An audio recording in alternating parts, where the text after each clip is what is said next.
Devon's in control of the remote. Okay. We'll start with the first question, which I think really is just, I'd like to have Devon frame the exhibition for you guys to speak about the various buildings, the collection, right? So it's like a self-produced retrospective, right, at her own institution. Talk about these buildings and also speak about some of the newest and oldest work, which that phrase of newest and oldest work is actually a little problematic for Devon's work, because many pieces are ongoing. On a stop? Yeah. Okay, so basically, maybe I don't know how to use it. Okay. Was that Haley? That was me. Try it again. Okay. Maybe point towards the projector. Yeah. Okay, so let's go back to, well, already there's problems. So, okay. Oh God. That's a preview of what we'll be talking about. Okay. I don't know how to do this.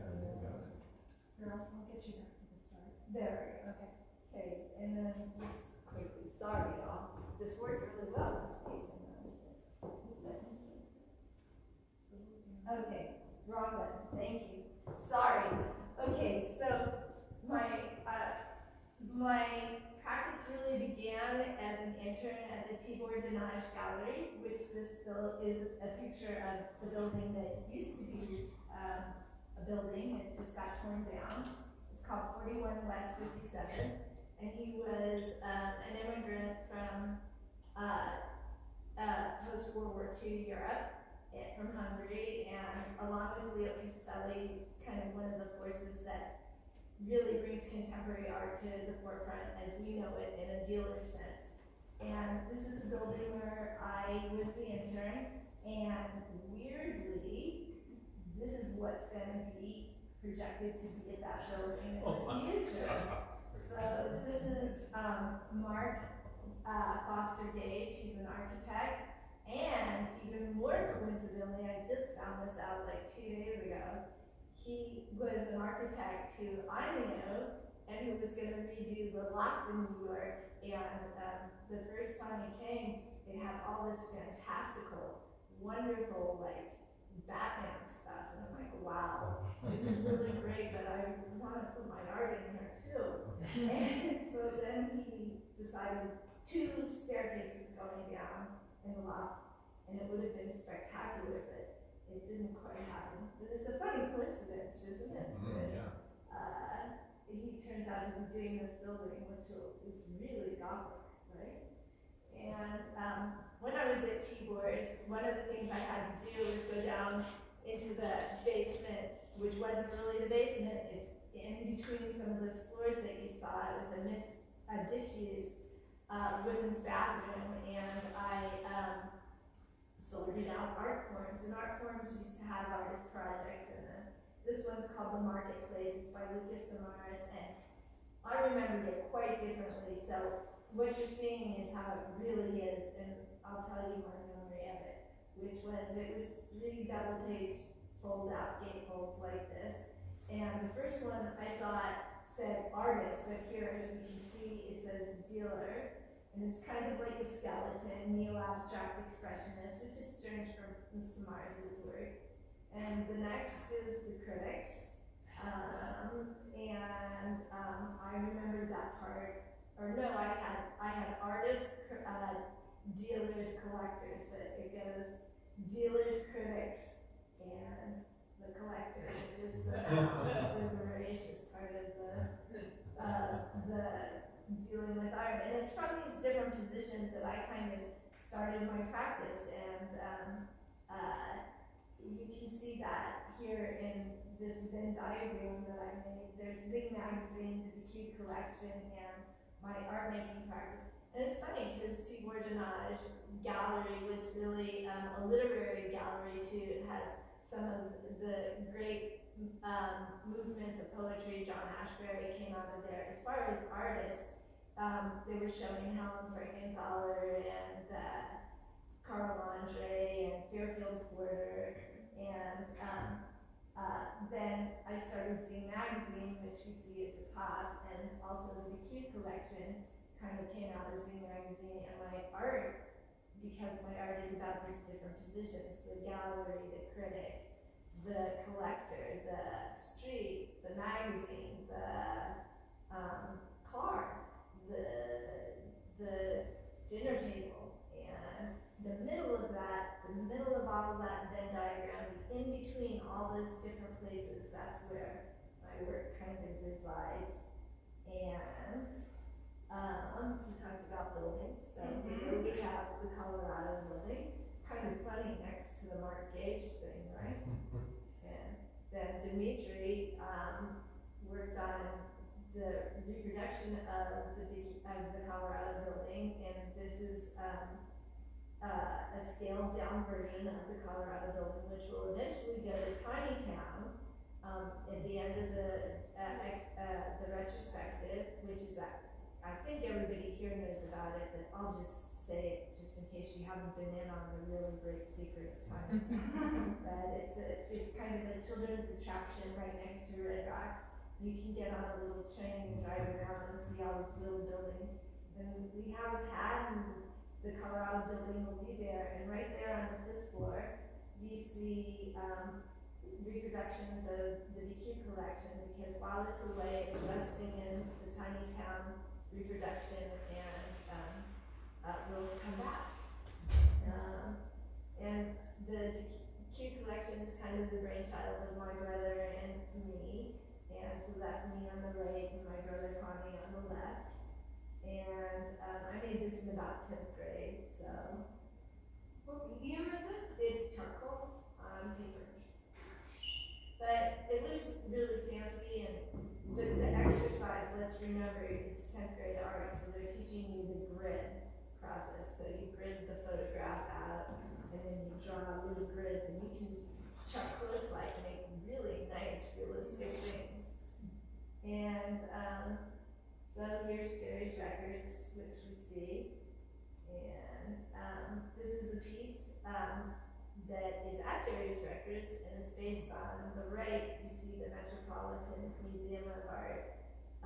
Lila Atchison Wallace donates flowers on a weekly basis in the niche in the lobby.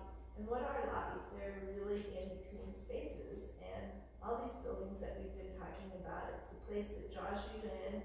And so as a member of the press, I was always privy to going to see press previews at the Metropolitan, and it's just crazy when they change all the flowers, because that's during the press previews, and they have these florists just pulling the flowers like this, throwing them over their shoulders to put the new one there. And so I love that idea that, and you can take them because nobody's going to take them, they're beautiful flowers, and nobody really does. And I thought, well, what about if I made a piece like Mrs. Wallace, and you can take the flowers, and so you're meant to take the flowers. And this is next, sorry. Next question. I think we asked the second one, yeah? Yeah, Hidden symbols. yeah, it's what were you surprised by? What were you surprised by in the Doing the the process? Yeah. So I think the framing was like the exhibition took so long to produce, and you know, we considered and exercised so many different pieces. For example, this room was to be the one of Devon's works, which is really amazing, which is a paved parking lot inside of the gallery space, and that one didn't quite work out. But you know, this process is not a process that every artist goes through, right? To look back on their entire career and to think about the development of things and how you frame that to an audience. I'm so curious what surprised you, what you took away from this process.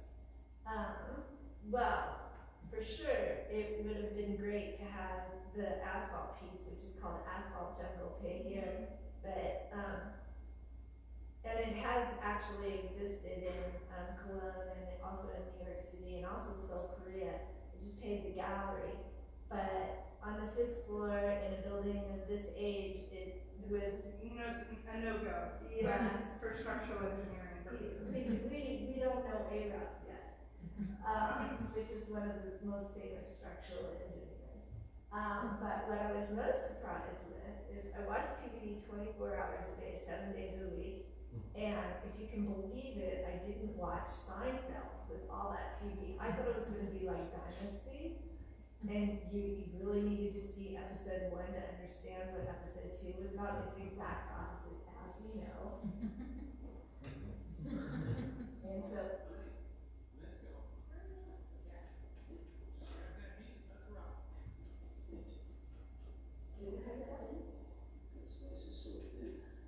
Keep going.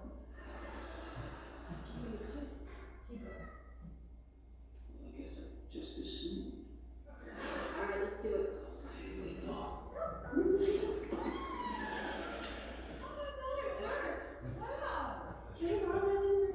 think so. No, you're not. Where the meat goes. Right there. Where do you turn it on? Right there. But where does the meat go? So I have pieces that I made prior to Seinfeld. That's one of them. It's called One Little PDA Recipe. You see it there. That's Beth Haggard, and she's eating a roast beef sandwich. And we served 100 pounds of roast beef in a show curated by Kenny Schachter called Decorous Beliefs. And that's my meat slicer. And then. I need something to read on the subway. Yeah, read this. TV guide. Highlighter Excuse me? to highlight the programs you plan to watch. Look, really, I'm just trying to read. Fine, okay. It's just, I've never seen a beautiful lady reading the guide. So far away from the TV. You must really like television. And another piece that I have is 30 years of TV guide, some of which you see displayed there. It's called TV Diary, and I was highlighting my TV guide too, but I'm a much better watcher of TV than I am highlighting it. So if you pick up one, you may not find my highlights, although many of them are quite worn out, well used. And then, keep in mind, these things start, so the Seinfeld, the first one, the slicer, is 97. Actually, that's the earliest, so that's like 95, and I did the piece at 91, 92. And the TV guide is 97, and this is 97 as well, and these are from the early 90s for me. What is this? Anytown, USA. Hello? Is Kramer home? Oh, hey. Boy, those Italians are really swimming nicely. Well, you've got lunch.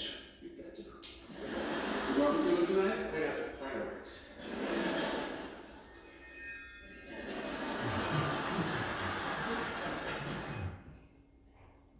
And this is my piece where I was making these artworks that, sometimes people have to participate, and sometimes they do knowingly, and sometimes they do unknowingly.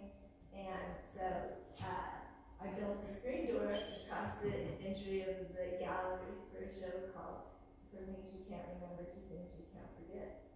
And it was forgettable.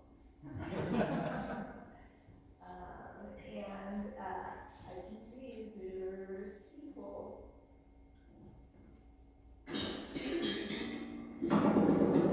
Kramer, you serious? Open up, I need to talk to you. I can see you moving those people.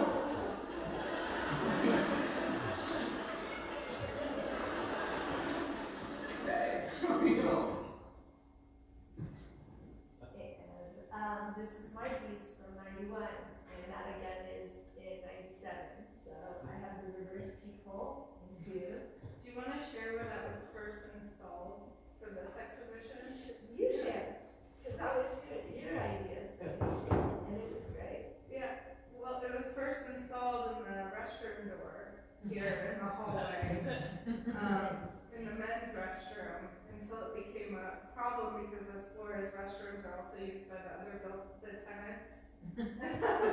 Floors, so that had to be relocated to a different place, but Dikeou was up for that. And it's currently installed in another nefarious It location. truly is. And if you continue over to the left of the natural way the building goes, it's a mirrored room in homage to Lucas Samaras of our first art dealers and collectors and critics. But here you see the reverse peephole, and whoops. So those were my surprises. Great. And Well, we'll move on to threshold. Well, I think these last two works that you showed are actually great with this next question that sort of zeroes in on liminality and thresholds, given that a lot of betweenness, as you said, even between the dealer, the collector, the curator. Well, you're not a dealer. You're a collector. You're a curator. You're an editor. You're an artist. That is definitely a between space that occupies your practice. But a lot of your work, like the work that we're around right now, or even Cajole, right here, they sort of deal with the in-between space, these threshold spaces. Can you speak a little bit more about sure. this neighborhood? Exactly. Speaking of neighborhoods, these pieces were made in 1988, ongoing. So in '88, I was moving from the West Village to Soho, and so I happened to have the apartment for this in-between days when you have both apartments at the same time, because one lease hasn't ended and the other lease has just begun. So I was walking back and forth, and in fact, it's one of the original pathways from the American Indians is Broadway, and you eventually end up on Broadway. I was living on Broadway at that time.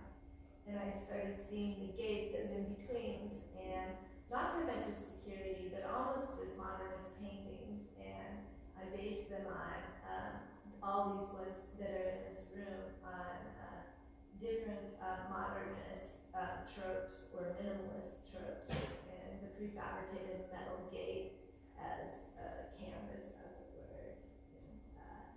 Then I started seeing in-between spaces in other kinds of decorative elements, and here we see a recreation of Trump Tower wall, and it's done in faux painting. Some things are real, like the gates, where I replicate something in the most real quality, and some are replicated in faux or other decorative elements. But the idea remains the same, that there are things in our lives, and in this case, in Trump's life, it's a branding issue.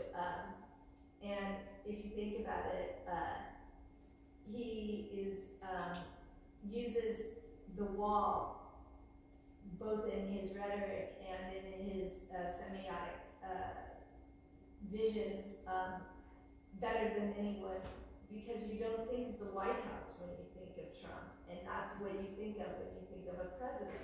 You think of this wall, or another wall that he talks about. And then you spoke about Cajole. That was made for a show in the early 90s. So MAGA was made in 2014, the year that he declared presidency for the 2016 election. Cajole was made in 1991-92, and it was based on Trump Tower too, but when he was a playboy, before he was a president. And the show at New Museum was about malls, and I had a little experience doing things in different developments that my brother was doing, like designing trash cans and signage for shopping strip centers and things like that, and trays for food courts and things like that. And so I knew all about mall plants, and I said, well, I need something to base it on. downtown, and the only mall I could think of in New York was Trump Tower. So I went up there and I actually measured his boxes. He has real plants. I said, nah, I can do better than that. Let me put some fake ones in there. We can really mess up the environment that we're displacing. And so you see Cajole in the previous slide in the foreground and Maga in the background, and now you see it in the foreground too. Peacekeeper, which is replication of the General Assembly Hall in the United Nations. And so this is the wall that is in between all the leaders of the world as they address each other and the world. And so these are good examples of liminal spaces. Here's a piece by Roy Lichtenstein, I think it's 73 or 74. I have it in my notes, but I'm too discombobulated to find it. Let's just say mid-70s. It's a frieze, it's at the Dikeou Collection. And this is another in-between space, and it's called the Four Seasons, a typical topic that artists tackle, like Jasper Johns in his Whitney retrospective. It's one of his big topics. What I did was photograph the New York Post Office, which is designed by Stanford White, McKim-Mead and White, and it has the famous Herodotus 3rd century saying, neither snow nor rain nor heat nor whatever will keep these curators from their completion of appointed grounds. And these are taken, every single word from the phrase is taken, a single picture, and we see winter, spring, summer, rain is fall. And actually, if you see it in the space, if you go look and you look at the whole phrase, you can see the time change as the photograph is moving from one word to the next. And I keep going ahead. Those are some liminal spaces. Well, why don't we move on to 90s New York, huh? Yeah, there you go. So, I'm going to show you all the shows of Kenny Schachter. Kenny Schachter is a curator. He started in the 90s, and he did group shows all over New York City in all different kinds of spaces, and really gave a platform to a lot of young artists. And the very first show that I was in, that he did, and it was his first show, was called From Sculpture, and it was at Baca downtown. We'll see it in a second. These are not in chronological order. But Leo Castelli had a directory board like this. So we talked about Tibor, and now we're going to speak a little about Leo Castelli.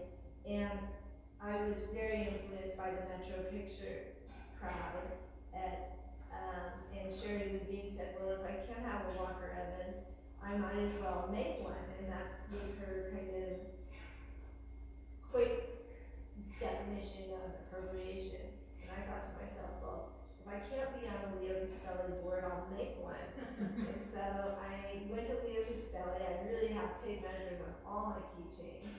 And I measured the Leo Castelli board at 420 West Broadway, and got the little name of the company, and I ordered a board and immediately realized, well, I better do more than one, because one is not enough. You can see like lots of really big names, and lots of names that you don't see making art so much anymore. So there's one for every group exhibition that Devon has been in. And this is actually, if I can just point out something really, I think crucial to understanding Devon's practice is that she has a committed relationship to the things that she creates. And many things require a lot of care or maintenance. So every time she's in an exhibition, there are other activities that are required for being in an exhibition, such as making making the What's Love boards. So do you have how many of these? There's about 130, and there are 2 other editions. So there's one for Zing Magazine. Oh, right, yeah. Because we're talking about that Venn diagram, that center part. And so every table of contents for Zing Magazine gets one. And then as well, there is one for the Dikeou Collection. So every time we add a new artist to the collection, a board gets made. It's mostly Dikeou Collection, but there's a few curatorial. It's basically my curatorial practice, like that's physical. Well, and there's also Zing and Collection. Yes, There's exactly. there's a lot of soupiness, but I think that's an interesting aspect of these is that it's this commitment that you enter into with deciding to produce your own work. That, I mean, would you ever not do this? No. Yeah.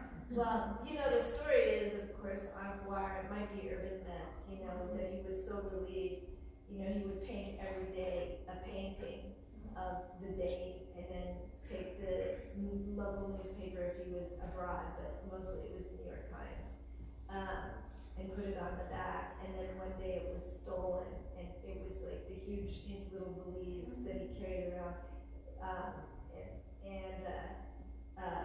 it was stolen, and that was the end of the paintings. Now, I'm not so sure if that's true, but it's a nice story to tell. So back to the 90s. And that's it. Those are all the shows. That's it? There's something like 15 shows. I was surprised to see that. Shows that I was in. That's amazing. And you guys still stay in contact. Yes, actually, along with you, he's writing an essay. Yep. And we're gonna have a really nice catalog eventually, and we'll have a book for the practice, a book for the Dikeou Collection, and a book for Zing Magazine, and a book for all of these What's Love. Yeah. Because that's kind of like the organizing skeleton. Do you want to speak about the title of this work as well? I know this is off script. No. But I think it's, Well, it's from the Tina Turner song, What's Love Got to Do With It? Which, of course, is, kind of says it all. What's love got to do with it? Nothing. It's a brutal feel. It kind of brought her back as an artist, without Ike, and I just loved the connection because, you look at these signs and they're kind of like tombstones in a way, and you wonder, well, how did so-and-so get in this show? And you just wonder. So it seemed appropriate. So relational aesthetics. So I asked Devon, so in our sort of pre-scripted questions, sent him over, and we had some dialogue back and forth about my questions. And one was like, can you explain your relationship to relational aesthetics? And Devon was like, well, because she's a very studied, artist. She has a very keen sense of her position in the field, of art history, of canons and traditions and different movements. And she was like, well, I'm not a relational aesthetics artist. I hung out with a ton of them, but so I can't really position myself there. But what I was trying to get at with this work, so relational aesthetics, and Devon will speak to this more, is, from my perspective, really came from Jacques Rancière, which is a philosopher who and Duchamp, but kind of was a lead into it. But it was really the medium of the work is the relationship between the viewer and the work, the relationship between the audience and the work. So it was really about that interaction. And there is also a whole subset of Devon's practice that is really about this sort of medium of participation, of interaction, of, in many ways, even sometimes generosity, like giving food, like gifts. People, for example, when we give press tours of this exhibition, they walk away with everything from a roast beef sandwich to, Zing magazine. So that, yes, is the lead up to this sort of relational aesthetics question and how you relate to this aspect of contemporary art. So basically, yes, for sure. I'm obviously aware of this very specific group of artists, Rick Ridley and Gillick, Maurizio Catalan, and they're all considered relationalists, the group of relational aesthetic artists.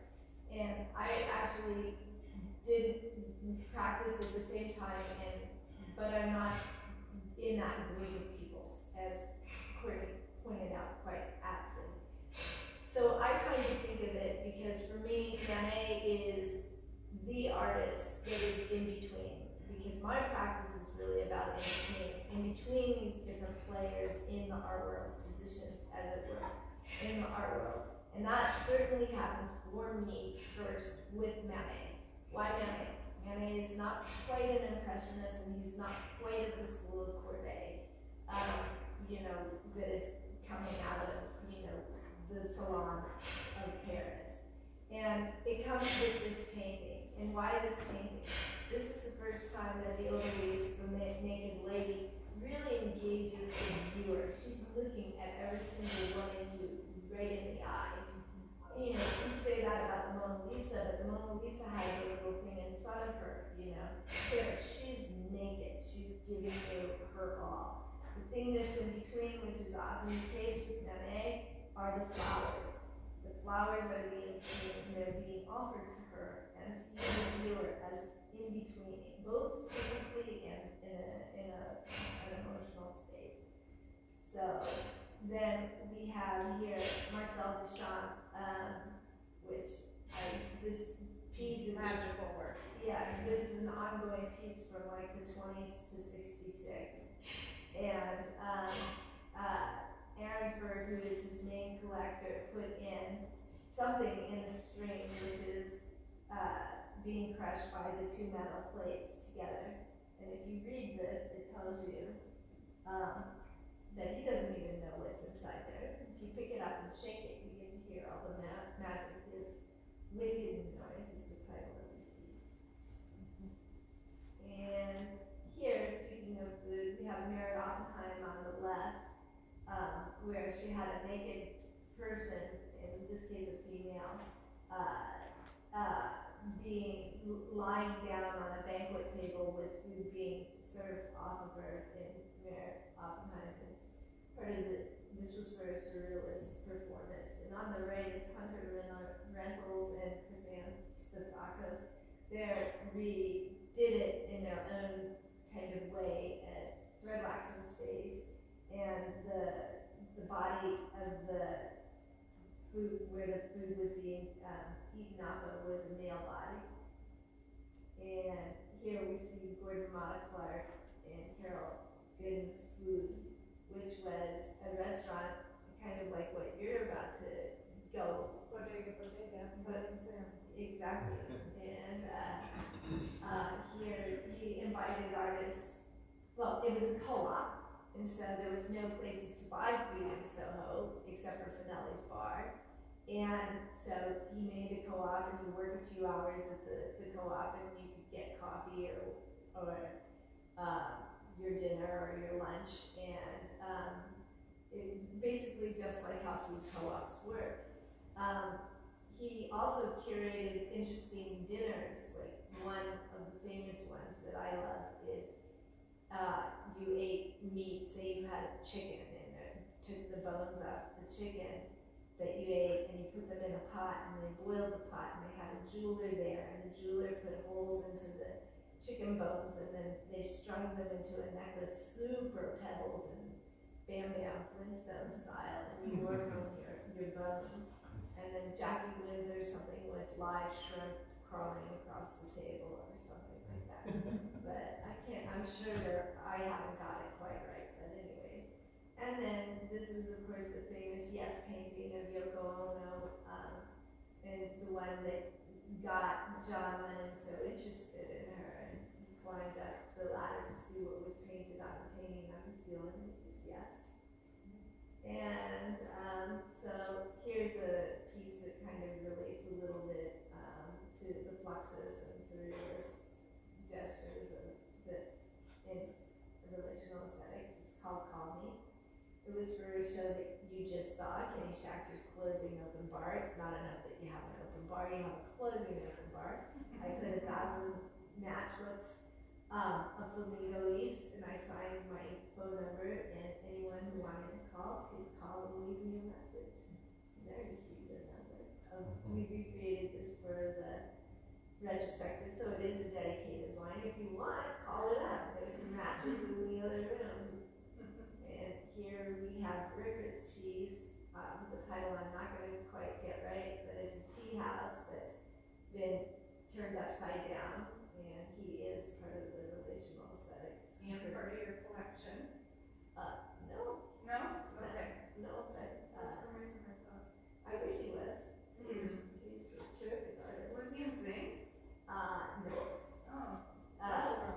But good note, he did tell Hans Ulrich Ulbricht about the Dikeou Collection. So he's been here? Yes. Okay.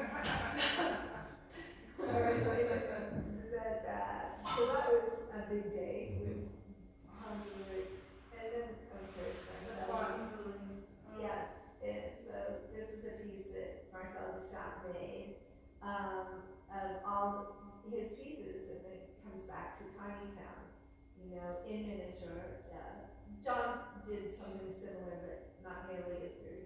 The dam has one of these. Yes, and a good friend of mine's family has one of these. They just gave it to my Hirschhorn. Their whole Duchamp collection is at the Hirschhorn. So if you have the opportunity to be in DC, go see it because it's everything of Duchamp. I think next to what's in Philadelphia, it's the most comprehensive of Duchamp that there is, and it's all there. And it's great that the dam has it. There were 300 created over about 50 years. Yeah. And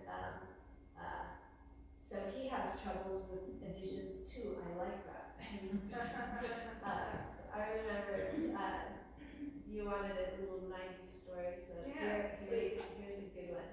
Janine Antoni, who is an old friend, but I was much closer in the early 90s than currently, but she was skyrocketed to a much higher plane than a lot of artists of my generation very quickly, and so she had the opportunity to be hanging out with older artists that shared and imparted lots of really important information, like Cindy Sherman, who said to her, okay, if you make an edition, the edition has a show in every place that, if it's an edition of 12, that means you have 12 shows, so there's 12 opportunities for the piece to sell. And don't make it 12 if you don't have 12 shows for the piece to be lined up for. Which makes a lot of sense. But you didn't know that. And then she also said that, you know, you make an edition specifically for like benefit auctions, and that is like an edition of how many ever benefit auctions you think you're going to be in over your life, and or maybe a 10-year period or something, and that's only for those benefit auctions. So these kinds of things that are very much about being in the business of art, and so that was interesting. And next slide. Next, the world. So Devon always, she's got some interesting stories around people, studio visits and stuff like that, because she describes her studio as the world. And, you know, I think you see this in her practice a lot with the archiving of items and the collection of everyday objects. And from the TV guides, to the newspaper, to the, you know, the tool paintings, and to business cards, to, you know, time cards, all of these things that are sort of everyday items. So I'm wondering, these works, they become markers of time in some way, and in that way, they sort of relate your art practice as to being an archivist or a collector. And so I'm wondering if you can dive into the world as your studio a little bit and some of these everyday. Sure. So The world is kind of my studio in the sense that I don't really have a studio. I don't go to the studio. Cortney curated residency where I got to go to Prague, and they had beautiful exhibition spaces, and they had a studio for me. And I was like, God, it's really nice, but I don't go to the studio. And I felt really badly, and they really want you at residencies to have a studio. And I've done a residency at Art Pace as well, and I didn't really do anything in that studio either. And that studio was huge. It was like twice the size of this room, and it just sat there until at Art Pace you have an exhibition in your studio at the end of it. And it just sat there. I was in the little room in that residency that the apartment is connected to the exhibition facility. And I just sat in there and watched TV and did my little boards and all of that kind of thing. But so I was invited by Becky Hart to do a lecture at the Denver Art Museum, one of the Logan lectures. And I decided for that lecture that I would take this book, Fighting Book, which was basically a compilation of quotes by artists about 50 different topics. And one of the topics and then just quotes. And I thought, well, that's an interesting idea. Why don't I'm not in the book, but why don't I answer all of these questions, And a lot of them really don't apply to my practice at all. And tools was one of them, because I know how to maybe sharpen a pencil or something like that. You can pick out a good extension cord. No, I didn't even do that. Earlier, she got a power strip. It was a much better tool than I would have brought up, that Cortney did. And so I took a picture of my tool room in New York, but that was for the purposes of a friend of mine's son, Dylan Redford, who is a young filmmaker, and I was at that time working in the video department at the Locker, was making a video in the loft in New York, and I knew he was going to need to know where the tape was. And so I took a picture of the tool room, and I showed that as a slide, and then Haley rightfully prompted me, and she said, you should make those into Baldessari-esque paintings, because Baldessari is one of my heroes, and mentioned quite frequently in the Fighting Book. So here we see the Austin tool room on the left, and the Prague tool room on the right, which was just a tool bag. And it's in the tool room of the Dikeou Collection, so that's the debris pile on the right. It's another piece called Ring My Bell, which is more about liminal spaces than the world is my studio. Oh, well, I guess the gas station can be your studio. Totally, the gas station was your studio. There you go. And here we spoke a little bit about the business cards. So Howard Johnson's, has these goblets where you drop your card in. And in the art world, it's really kind of a hard thing to get people's info. And that was my way of getting the info for a show that Eric Oppenheim curated in a space called Home for June. And he just built a wall in front of all the artwork and showed slides of everybody's work on it, mine included.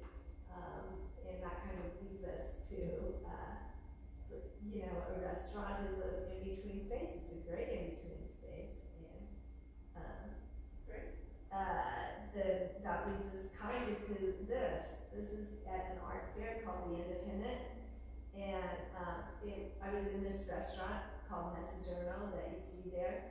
And Leo Castelli had died, definitely at least 5 to 10 years prior to me taking this photo. And I was sitting at a floor top, not unlike the one you see in front of that plaque. And I saw this tiny little plaque, and it said reserved for Leo Castelli. And I thought, oh my God, that's so beautiful. It's kind of like, definitely like a tombstone, but it's reserving a table for his angel in a way. And so I took a picture, I reproduced it to the sides of the directory boards, and then I was invited to be in the fair. I was organized by Mary Barone, the invitation.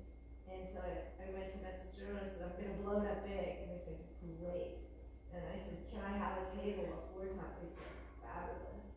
And then they said, did you know Ileana, who was married to Leo Costello for a short period, they remained friends for a long time. Whoops, well, you don't get to see Ileana. You're gonna have to go look in the show afterwards, but there's one for her as well. And it's just kind of shows the difference of, you know, he was the man about town and very well remembered. Although if we really get down to it, Ileana's a better dealer, the better collector, but she has a two-top right in the hustle bustle by the Woodburn pizza oven, and he's got the secluded four-top. And we talked about the business card, so now you got the info, and then make it to the Rolodex, so you can find your name in the Rolodex, and then after you're in the Rolodex, you get to I Know You, which is the 1991 phone book, and I've crossed out all the names of the people in Manhattan, and they're only Manhattan phone books, because that's where I live. You get given a phone book, you know, it used to be a big deal when you got one, like, oh, the phone book's here. And the only way to get in a phone book is just by having a line. You have to like really work hard not to have your name and number in there. And so I crossed out everybody in 1991, and I was supposed to do that like the TV guides for all the years thereafter. It's much harder. I thought this was an African project. It's much harder than being a visitor. And then you see, it's still ongoing.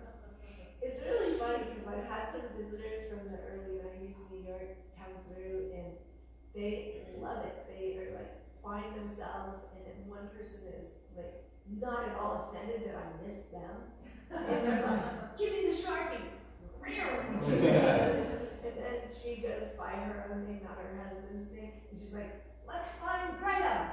Greta's not in here. He's not crossed out either. She did the whole thing. It was really fun. And so then, kind of following that trajectory, I forgot to say, so the Rolodex, which is not in this slide presentation, but take a look at it if you feel like it afterwards. That's a conglomeration of lots of different Rolodexes. And when I was working at Tibor Denage, I thought, well, okay, the biggest artist is Fairfield Porter. Let me just steal his list here. So I Xeroxed his list because that was the group I wanted to hang out with. I'm like 20. And, you know, Fairfield Porter is maybe 70 at that time. But anyway, so I had Fairfield Porter's list. My fella at the time was working for Joseph Pursuit. I'm like, get the list, get the list. And so he gets the list, and Natalie Rivera was working for Sandra Viewing. I'm like, get the list, get the list. And Kenny had a list, and then we all put them together, and it was with Paul Ramirez as well. And we were gonna have this group list, you know, that was like a co-op for addresses. But it didn't really work out. I still continued to work on it, and so I made it into the art piece that it is. And then I was invited to be in a show called The Ideal Office, and I thought, well, that's pretty, the most ideal thing is to have the ideal list. And as we know, Zing Magazine always has these beautiful letters, another in-between thing on the back, the way that people used to communicate. And if you think about it, you know, letters were being written for hundreds and hundreds of years, and the spoken word before that, that transition from spoken to written, and how long that even took, which was, you know, hundreds, centuries.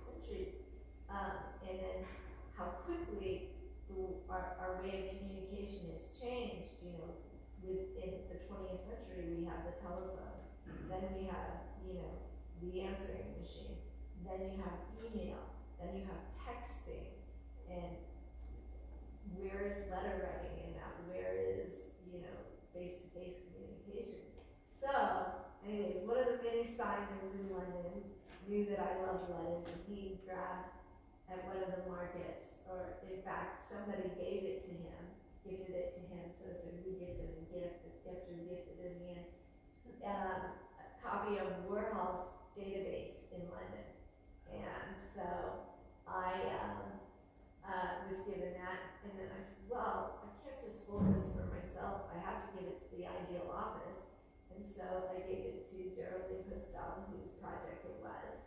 And so this is Warhol's database in London. And we come back to the tool room, and all of these are tools that I kind of have. And this is 420 West Broadway, and I think this kind of goes towards the Art history. yeah, the history and the gossip. And Yeah. all I can say is I got 60 points there. There's a walrus and a tuna. And 50 for the bus and 10 and I called it first, so none of you got that. And then So this is just, you know, really wanted to pose to Devon her relationship to art history, to art gossip, to other artists, to interpreting other artists' work, or incorporating other artists' work. I guess we'll talk about that later. I think it's the next thing. But can you speak a little bit to your relationship to looking at the field and looking at the artists? Yes. There we go. Well, this will go back to kind of like the relationship with, I'm going to talk quickly about collectors and then we'll get to the other artists. So, this is a painting by Manet, and he was commissioned during his lifetime by Charles Dikeou to paint a bunch of asparagus, and it was for 800 francs, which was quite a lot of money at that time. And Dikeou was so in love with the painting that he said he gave him 1,000 francs. So Manet went back to the studio, because the studio, which I don't have, and he painted a single sphere, and he said to Dikeou, "Here, sir, your bunch is now complete." And so I recreated these paintings to the size that they are in real life. So this is quite diminutive. The slide that you're seeing is probably 15 times the size, so it's more like something like this. And it's at D'Orsay, and the previous one was at the Cologne Museum. And then I took the asparagus and I made it into soup. I canned it. If you look carefully, the cans say thank you, because that was a thank you, the single sphere. And it's a relationship of the artist to the collector and the art in between. And it's an allusion to Warhol, but for sure, but also Manzoni. Thank God it's not excrement, because I'm not a very good canner. and here's another piece along that, which is called The Trick Is There Is No K. And so cigarettes and matches, aren't those something in between? And this piece is something that I didn't actually create. It was my grandfather, in fact. And he was a Canadian cigarette distributor, and he put these matches at various kiosks around Denver, and as you bought your cigarettes, you would be given a matchbook, and if you collected all 6 letters of the name Dikeou, you would get a carton of cigarettes. Not very many K's were produced. So we're moving from the art history and into sort of Devon's practice that involves personal memories here. Sorry. And here we have the product project, which is Trisha Nixon, the summer of 1973. And we've just learned, this is breaking news, we haven't heard it anywhere else but here. Yeah, I thought it was an urban myth that Trisha Nixon started, but my memory is incorrect, much like it was with the Samaras Art Forum thing. It's Richard Nixon that liked to have fires going during really warm days, so he turned up the air conditioning as high as he could and lit a fire.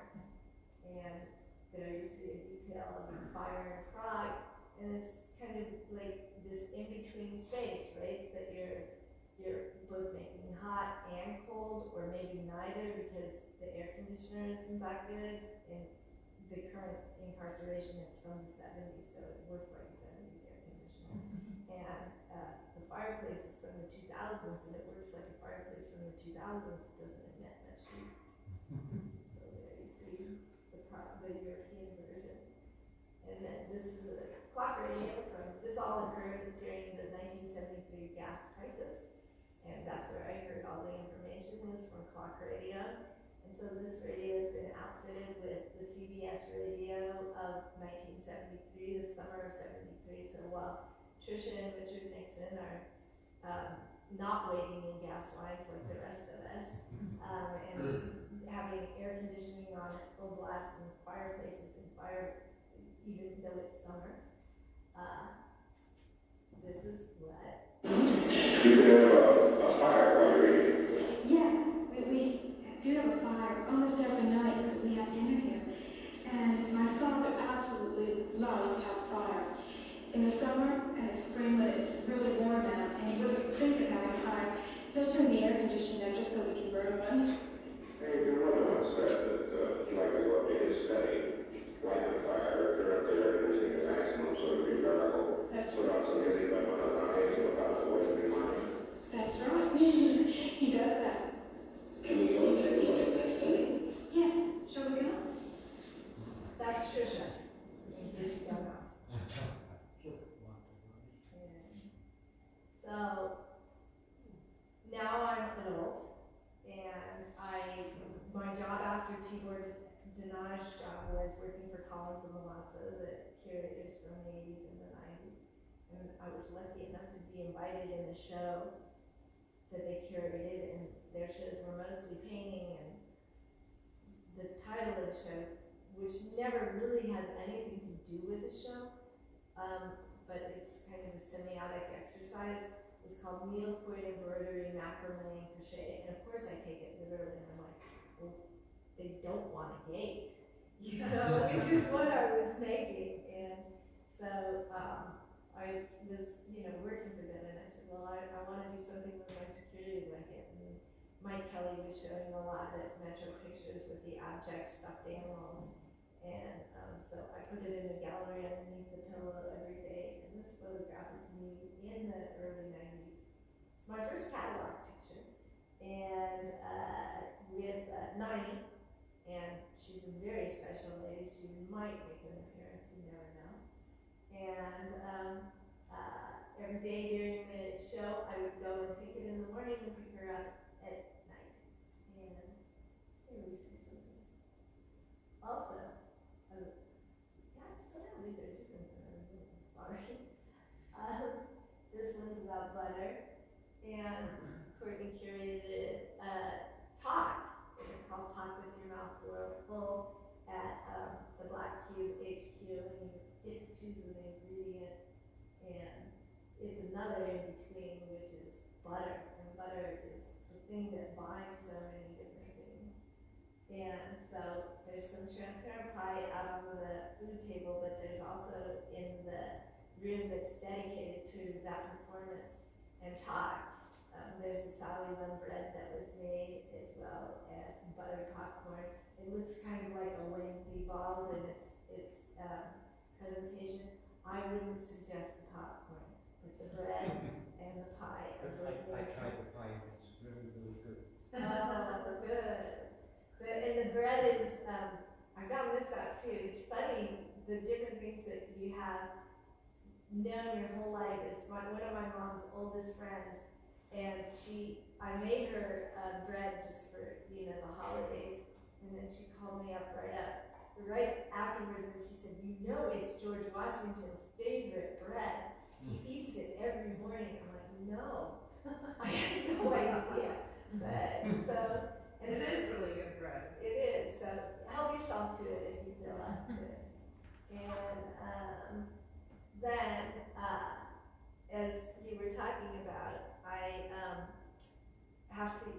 I continue to make things as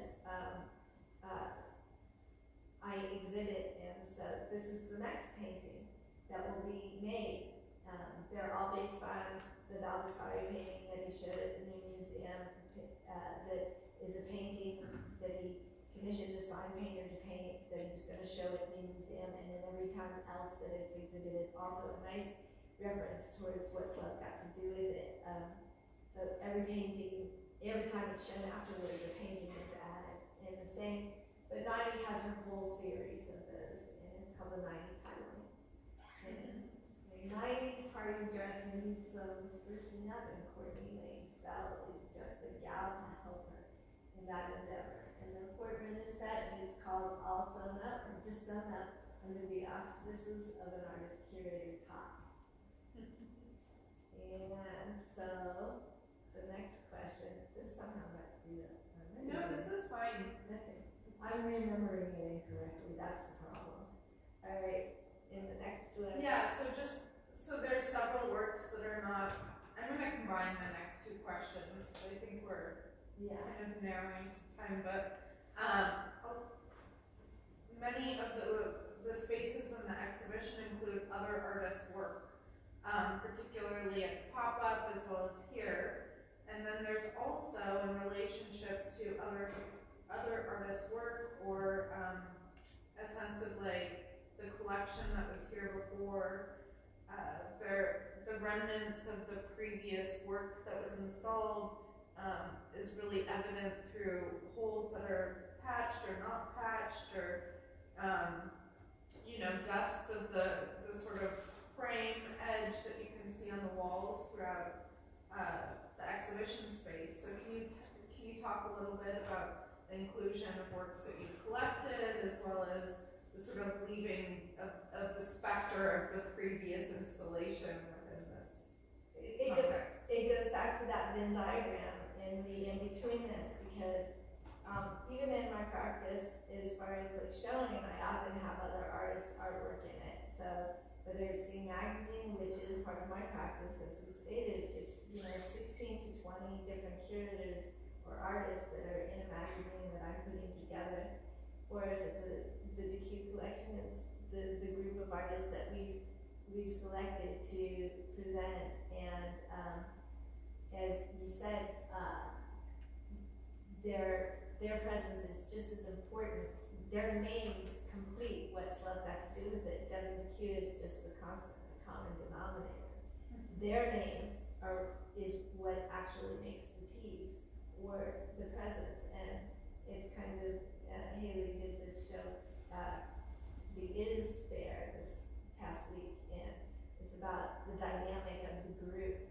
What's it called, Haley? It's the Institute of Sociometry.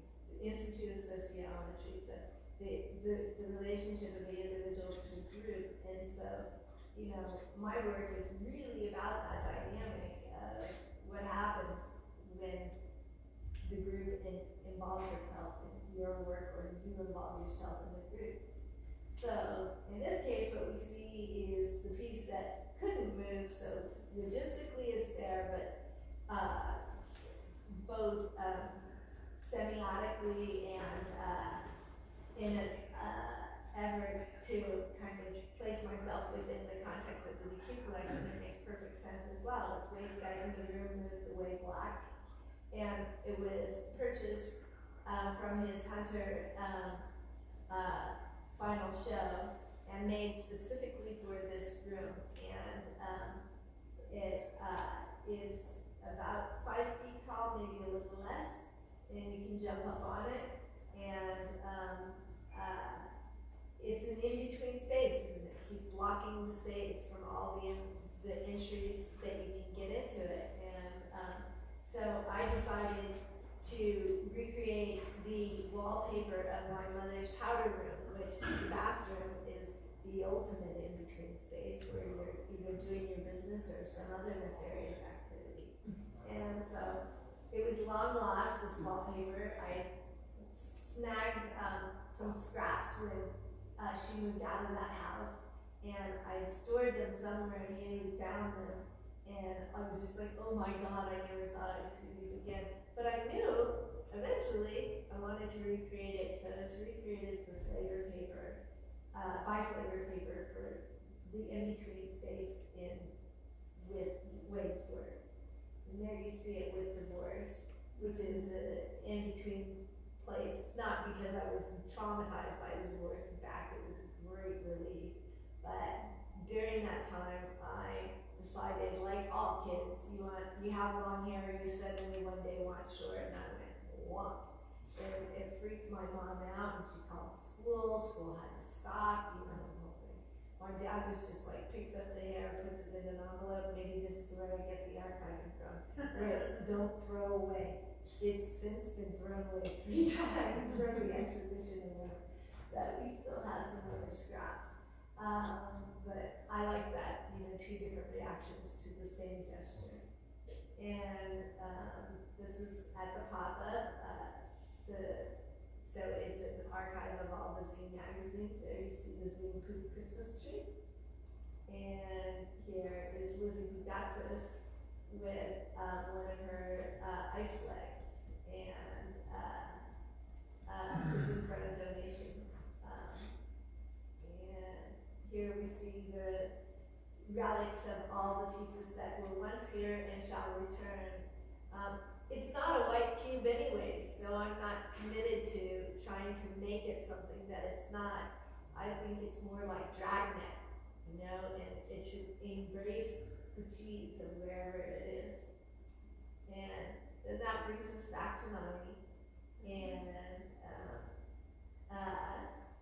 what? You want to come out? Oh, okay. So this is called Hospital, and every once in a while we get someone so special that knows her that we invite her to give a little repair work.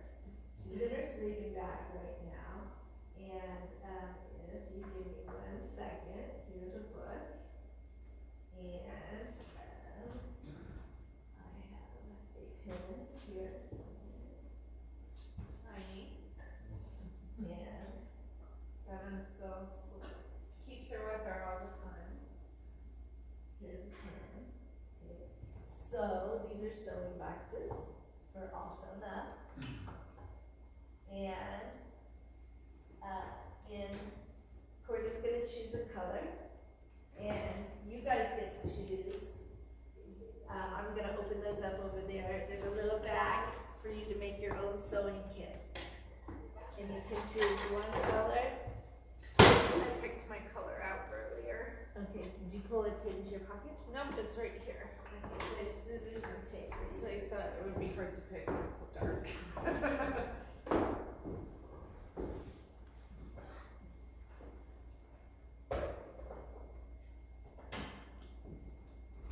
90's been carbon dated, huh, Devon?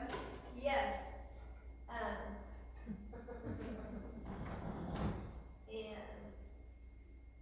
Well, here are little bags, so you guys can all take one of those. I'll keep that for you. Do you want me to come grab a needle? Yes, I can bring it up. Wait, where's the needles though? Shoot. I think picking needles in the dark is like good for me. Let's Here they are, here they are. That's why this one's here. There you go. I got it right here. Somewhere. You got them? Yes, Okay. that's why I put this in. There is some numbers. But that's it, you guys. And so we're open for questions. If you have them. Thanks. Any questions? So cool. So do you think anything is going to stay, like the wallpaper? Will that stay? Still deciding. Okay. Yeah. But I love it. Why not? I think Wade likes it too. He's pretty groovy. And it's funny because he has the flames. Yeah. And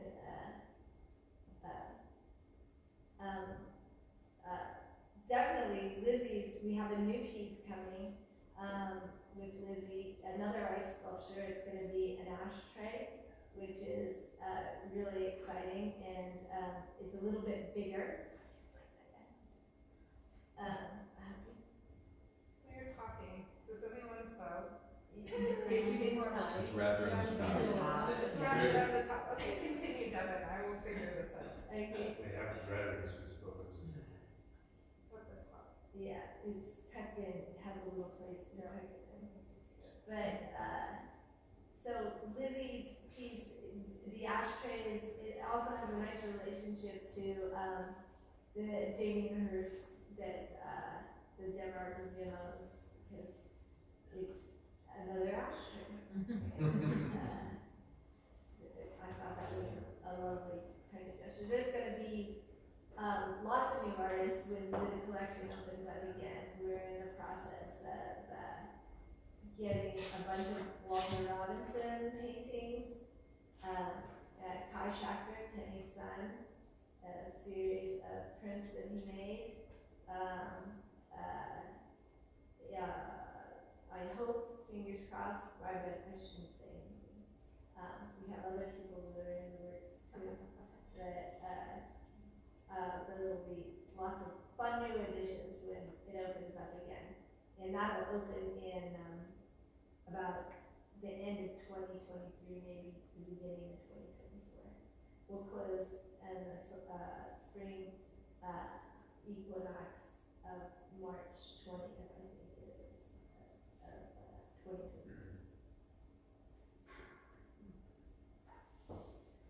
Anybody else?